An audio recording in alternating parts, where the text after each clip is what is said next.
Muito boa noite a todos. Eu sempre que estou só num palco, né, sem músicos, sem bailarinos que me acompanham, sem um violão, sem um pandeiro, parece que sinto que alguma coisa está faltando, né? Então eu tenho dois artifícios, ou falar muito ou falar pouco. Hoje eu vou tentar aqui conciliar um pouco essas duas instâncias, né? Nem falar demasiado para não ser prolixo, nem falar muito pouquinho para ser lacônico. Eu começo dizendo o seguinte: nós todos parece que temos uma vida que é de todo mundo, né? E também nós todos parece que temos uma vidinha que só a nós nos pertence. Quando eu era criança e ia para a escola e me encontrava com várias outras crianças, eu compartilhava de uma vida que era de todos. Mas teve alguns momentos na minha vida, como na de todo mundo, em que a gente começa a viver uma coisinha, algo que é só sua, que só lhe pertence. E como é que isso começa na minha vida? Eu acho que o primeiro momento que eu localizo dessa minha vidinha solitária e pessoal é quando meu pai detecta que eu batucava muito na mesa nas horas das refeições. Toc, toc, toc, toc, toc, toc, toc, toc, toc, toc, toc, toc, né? E meu pai, então, atina que aquele menino que batucava muito na mesa, provavelmente era um menino que tinha jeito para música, né? E parece que ele acertou um pouquinho, né? Ele, então, me bota para estudar violino, né? Ora, eu nunca encontrei uma ligação direta entre violino e batucada. Mas meu pai foi muito sábio. Ele me bota para estudar violino, depois coloca minhas irmãs também para estudar música. E aí um outro fato também diferente ocorre. Eu crio um conjunto musical com minhas irmãs. E tocávamos músicas que ouvíamos na rádio, nas rádios, aquelas que ouvíamos na televisão, na jovem televisão, e aquelas músicas também que estudávamos na Escola de Belas Artes. Então isso já me dava uma vida diferente dos meus amigos. Era um cara que tinha um conjunto com as irmãs, que tocava, de vez em quando também dançava e tocava instrumentos, né? E eu vou indo. A certa altura, o escritor Ariano Suassuna, estamos em 1970, me convida para integrar o Quinteto Armorial. Que danado era isso, Quinteto Armorial? O que ele dizia era o seguinte: um grupo cujo espírito era o de fazer, interpretar uma música erudita de raízes populares. Música erudita eu até sabia o que era. Eu estudava na Escola de Belas Artes, não é? Mas raízes populares, o que era isso? Mas eu topei, né? Primeiro porque eu ia receber um troco, 18 anos, né? E ter um dinheirinho na carteira já era muito legal, né? E depois porque era fazer música, era me encontrar com novas pessoas, né? E saber o que queria dizer armorial.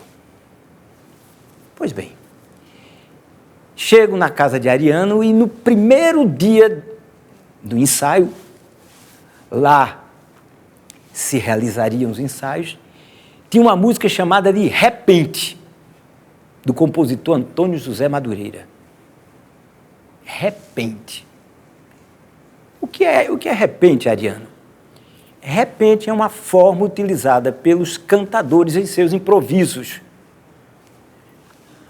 Bem, entendi um pouquinho porque eu não sabia o que era cantadores. Não, cantadores são poetas que usam formas e gêneros poéticos para fazer as suas cantorias.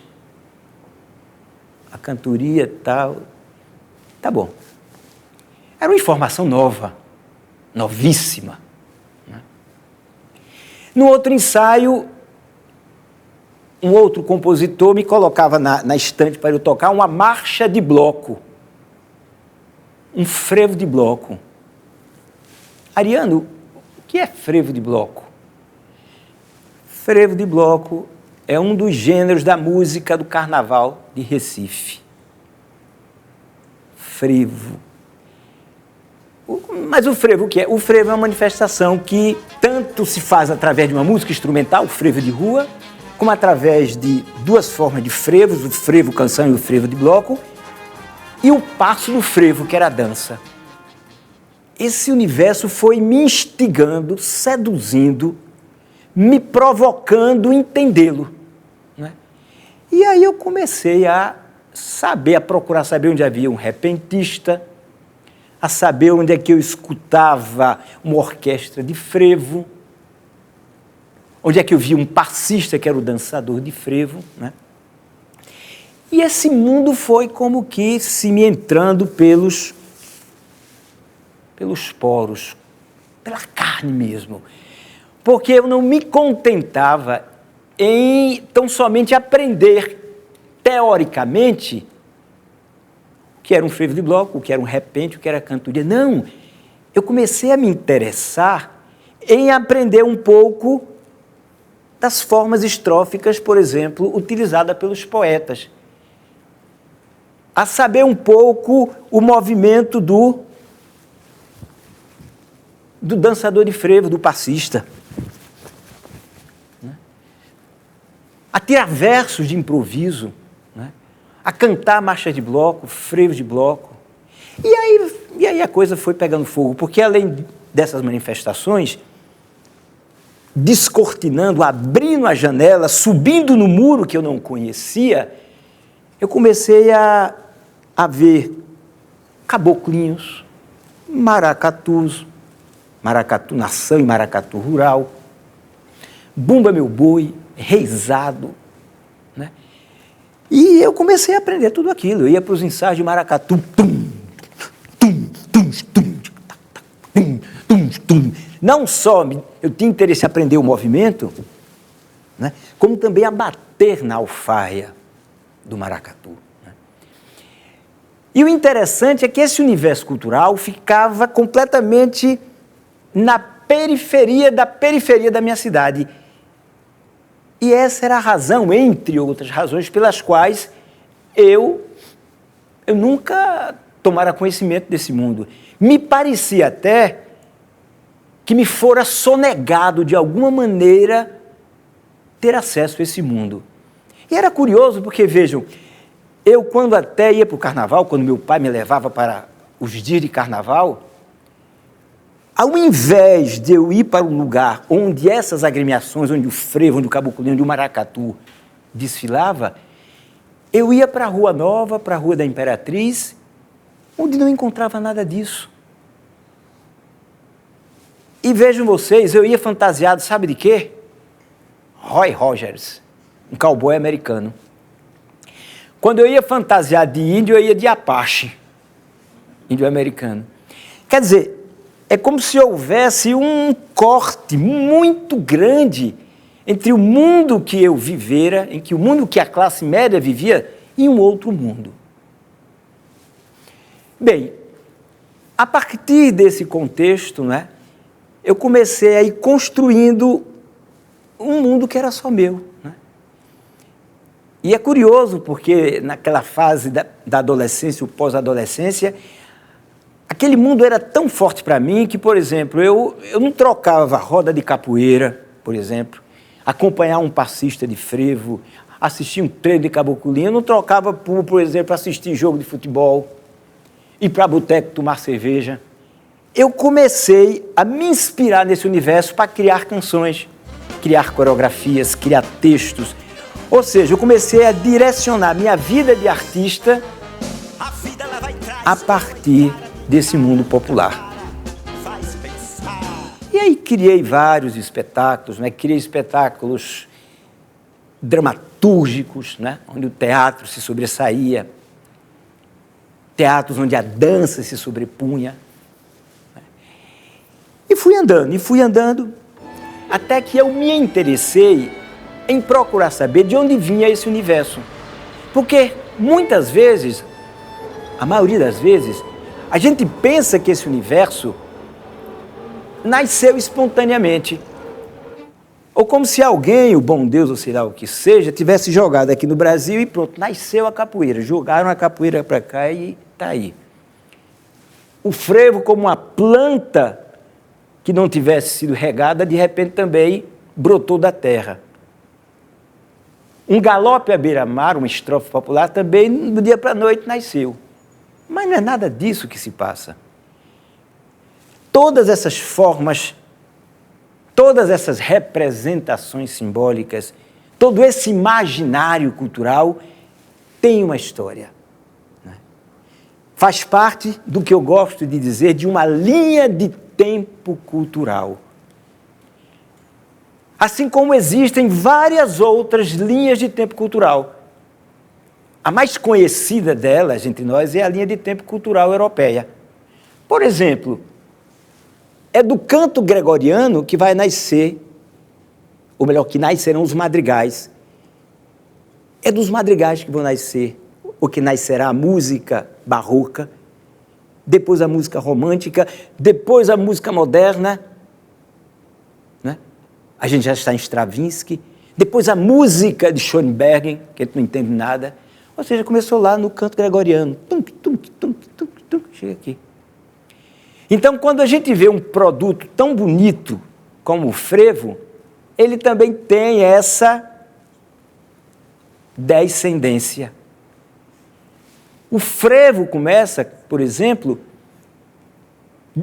naquelas primeiras festas dos negros trazidos para cá, nos navios negreiros, e que à noite dos sábados para os domingos, depois de uma semana de trabalho, faziam as suas festas devocionais e diversionais.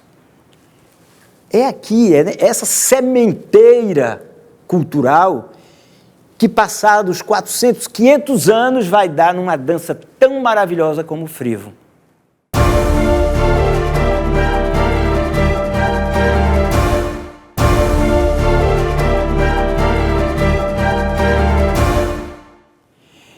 Então, para que eu tivesse essa compreensão, eu precisei também me derramar em estudos. E comecei a ler tudo o que se tinha publicado sobre o assunto. Quer ver uma coisa? Tem um ritmo de uma manifestação recifense chamada de caboclinho, dentro da qual tem um ritmo chamado de pé-ré, que é isso aqui. Tic-tum-tum, tic-tum-tum, tic-tum-tum, tic-tum-tum, tic-tum-tum, tic-tum-tum, tic-tum-tum, tic-tum-tum, tic-tum-tum, tic-tum-tum, tic-tum-tum, tic-tum-tum. Mas o nome da dança, do ritmo, pé-ré, é um nome muito curioso. Pois bem, aí você vai lendo aqui, conversando com o mestre aqui, aí eu casei duas informações. Uma escritora chamada Catarina Real informa que um belo dia, um dançador de João Pessoa, uma cidade a 90 quilômetros de Recife, se muda para Recife porque tinha ganho um festival de caboclinho em Recife, com o grupo dele, João Pessoa. Então ele ficou tão entusiasmado que se muda para Recife. E ele traz de João Pessoa o ritmozinho daquela manifestação. O nome desse rapaz era Pé-ré, seu Pé-ré. Então, é assim que as coisas dentro do mundo popular ocorrem. Ou seja, elas se passam sem uma documentação, né? Sem um registro formal. A gente, para entender, tem que ter vivido muito tempo ou entre os detentores dessa cultura, ou então aquelas pessoas que escreveram há 20, 30, 40, 100, 120, 150 anos atrás. Né? Mas eu vi que carecia que alguns de nós se debruçassem a buscar essa história, a recuperar essa história para a gente. Porque nós falamos muito, por exemplo, da presença negra, da presença escrava negra no Brasil, e, no entanto, nós não honramos como poderíamos honrar a cultura negra brasileira. Quão raramente a gente escuta nas nossas rádios, por exemplo, um Cartola, um Nelson Cavaquinho. Quão raramente a gente escuta, por exemplo, o choro, a ponto do choro ser entendido como uma música, não, chorinho, uma música menor, né? Quem de nós vai para uma academia para malhar, puxar ferros e escuta um frevo? O que é que a gente escuta lá? Tunk, tunk, tunk, tunk, tunk, tunk, tunk, tunk, tunk, tunk, tunk, né? E a gente já começa a achar que esse mundo do qual eu estou falando é folclore, é um mundo menor, é um mundo que não tem muito sentido dentro do contexto contemporâneo em que a gente vive. Será? Aí eu fiz uma outra coisa. Além de estudar a história, de procurar entender como o tambor de crioula nasceu, como capoeira, etc., etc., né? Qual o papel e qual a função desse universo cultural dentro do mundo contemporâneo que a gente vive? Tem função? Porque também tem uma coisa, por mais que Antônio Nóbrega e outras pessoas achem que é bonito, que se encantou, né? Que é legal dançar frevo, que é legal dançar capoeira, tiquitum pá, tiquitum pá, tum pá. Vai ser uma coisa de Antônio Nóbrega, né? Legal que ele seja uma pessoa feliz por cultivar esse universo, mas o que é que a gente tem a ver com isso? E eu, teimoso que sou, obstinado que continuo sendo, eu disse, não, eu tenho para mim que essas formas, que esse universo tem um sentido que transcende a si mesmo. Eu vou usar um exemplo muito simples aqui. Capoeira. Eu normalmente, quando falo por aí, eu gosto de perguntar às pessoas, o que é capoeira? E escuto um mundo de palavras definindo a capoeira. É uma brincadeira, é um jogo, é uma dança, é uma luta, é música. Olha que maravilha. Por que é uma maravilha? Porque a capoeira é tudo isso. Não é uma coisa só. Isso é riqueza cultural. Né? E tem mais o seguinte, além dessa dificuldade que a gente tem em nomear a capoeira, o que eu acho que é uma coisa positiva e não negativa,